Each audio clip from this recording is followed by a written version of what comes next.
Hello guys, മറ്റന്നാൾ നമുക്ക് physics exam ആയതുകൊണ്ട് തന്നെ ഞാൻ പഠിക്കുകയാണ്. നിങ്ങൾക്ക് മാത്സ് എക്സാം എങ്ങനെ ഉണ്ടായിരുന്നു നിങ്ങളൊന്ന് കമൻറ്റ് ചെയ്യണം. അപ്പം നിങ്ങൾ ആദ്യം തന്നെ ചെയ്യേണ്ടത് 7 ചാപ്റ്റേഴ്സ് നോട്ട് ചെയ്യുക. എന്നിട്ട് നിങ്ങൾ പഠിച്ചു കഴിഞ്ഞാൽ വെച്ചിട്ട് ടിക്ക് ചെയ്യുക ഗൈസ്. ഞാൻ പഠിച്ചു കഴിഞ്ഞാണ് ടിക്ക് ചെയ്തിട്ടുള്ളത്. പിന്നെ നിങ്ങൾ ടെക്സ്റ്റ് ഫുള്ളായിട്ട് വായിക്കണം. ടെക്സ്റ്റ് വായിച്ചാൽ മാത്രമേ നമുക്ക് ഇമ്പോർട്ടൻ്റ് ആയിട്ടുള്ള ഇതൊക്കെ കിട്ടത്തുള്ളൂ. പിന്നെ നിങ്ങളെ കയ്യിലുള്ള നോട്ട് മസ്റ്റായിട്ട് നോക്കണം. പിന്നെ നിങ്ങളെ കയ്യിൽ PDF വല്ലതും ഉണ്ടെങ്കിൽ പ്രിൻ്റ് എടുത്തിട്ടുണ്ടെങ്കിലോ അല്ലെങ്കിലും നിങ്ങൾ PDF നോക്കണം. PDF നിന്ന് ക്വസ്റ്റ്യൻസൊക്കെ വരുന്നുണ്ട് നല്ലപോലെ ഇമ്പോർട്ടൻറ്റ്. എൻ്റെ കയ്യിലുള്ള PDF ഗൈസ്. ഇതിൻ്റെ ഫുൾ വീഡിയോ വേണമെങ്കിൽ നിങ്ങൾ പറഞ്ഞാൽ മതി, കമൻറ്റ് ചെയ്താൽ മതി. പിന്നെ ആദ്യമായിട്ടാണ് നിങ്ങൾ വീഡിയോ കാണുന്നതെങ്കിൽ ലൈക്ക് ചെയ്യുക, ഷെയർ ചെയ്യുക, സബ്സ്ക്രൈബ് ചെയ്യുക.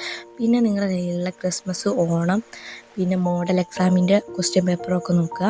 പിന്നെ ABC ക്വസ്റ്റ്യൻ പേപ്പർ എന്തായാലും നോക്കണം. കാര്യം അതിൽ നിന്ന് നിങ്ങൾക്ക് ചോദ്യം വരുന്നുണ്ട്. ഇതിൻ്റെ വേണമെങ്കിൽ നിങ്ങൾ ചോദിച്ചാൽ മതി. നിങ്ങൾക്ക് ഇതിൻ്റെ കയ്യിലുള്ള PDF വല്ലതും ഉണ്ടെങ്കിൽ നിങ്ങൾ എന്തായാലും നോക്കണം. അല്ലെങ്കിൽ പ്രിൻ്റ് എടുത്ത് നോക്കിയാൽ മതി. പ്രിൻ്റ് എടുത്തിട്ടുണ്ടെങ്കിൽ അപ്പോൾ എന്തായാലും നിങ്ങൾ മസ്റ്റായിട്ട് നോക്കിയിരിക്കണം. നിങ്ങൾക്ക് ഇനിയും വല്ല ടിപ്സോ ട്രിക്സോ എന്തെങ്കിലും വേണമെങ്കിൽ നിങ്ങൾ കമൻറ്റിൽ ചോദിച്ചാൽ മതി. അപ്പോൾ ബൈ, നാളെ കാണാം.